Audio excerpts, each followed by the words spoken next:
கர்த்தருடைய பரிசுத்த நாமம் மகிமைப்படுவதாக. தேவன் பத்திரமாக பாதுகாத்து நடத்தி ஆசீர்வதித்திருக்கிறார். படிக்கக்கூடிய வாசனம் நீதிமொழியின் புஸ்தகம் 8ஆம் அதிகாரம் 13ஆம் வசனம். தீமை வெறுப்பதே கர்த்தருக்கு பயப்படும் பயம். பெருமையையும் அகந்தையையும் தீய வழியையும் புரட்டுவாயும் நான் வெறுக்கிறேன். கர்த்தர் இப்படிப்பட்ட காரியத்துல கர்த்தர் வெறுக்கிறார்.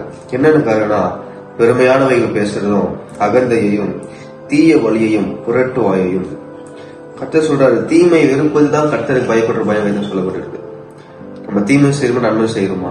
கர்த்தருக்கு பயந்து வாழ்றோமா? செய்த பாவத்திலிருந்து வெளியே வருமா? அந்த பாவத்தில் நிலைத்து இருக்கிறோமா?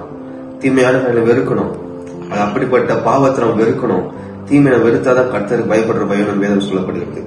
பெருமையானவங்களை பேசிக்கொண்டு அகந்தையான பேச்சு, இருமாப்பான பேச்சுகள், தன்னை உயர்த்தி பேசுறது, பிறர் இழிவா பேசுறது, ஒரு தீய வழிகள், தீய காரியங்கள், இதெல்லாம் செய்து கொண்டு நான் கர்த்தருக்கு பிரியமாக நம்ம சொல்ல முடியாது. ஏனென்றால் இப்படிப்பட்ட பெருமையும் அகந்தையும் தீய வழியும் புரட்டு வாயும் கர்த்தர் வெறுக்கிறார் என்று சொல்லப்படுகிறது.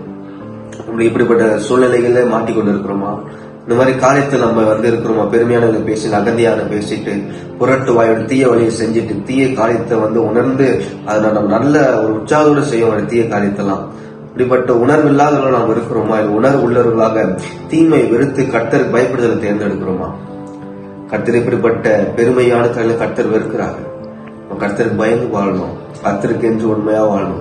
தீமை வெறுத்து கர்த்தரை பற்றி கொண்டு பெருமையானவர்களை பேசாம, அகந்தையான சிந்தித்து நிர்மாப்பானவர்களை பேசாம, அகந்தையானவைகளை எல்லாம் வச்சு நம்ம யோசித்துக் கொண்டு அப்படிப்பட்ட காரியத்தை செய்யலாம், இப்படிப்பட்ட விரோதமானதை செய்யலாம், மற்றவங்க விரோதமா என்ன நினைக்கலாம், தீய வழிகளை செயல்ந்து அதை பற்றி கூடிய காரியங்களாம் நம்ம நினைத்து கொண்டு தீய சிந்தனைகளை கொண்டிருந்தோம், புரட்டு வாயோடு இருந்தோம்னா, நீதியை நம்ம புரட்டி கொண்டிருந்தோம்னா, அநீதியாக செய்து கொண்டிருந்தோம்னா, கர்த்தர் இப்படிப்பட்ட எல்லாவற்றையும் கர்த்தர் அருவருக்கிறார்.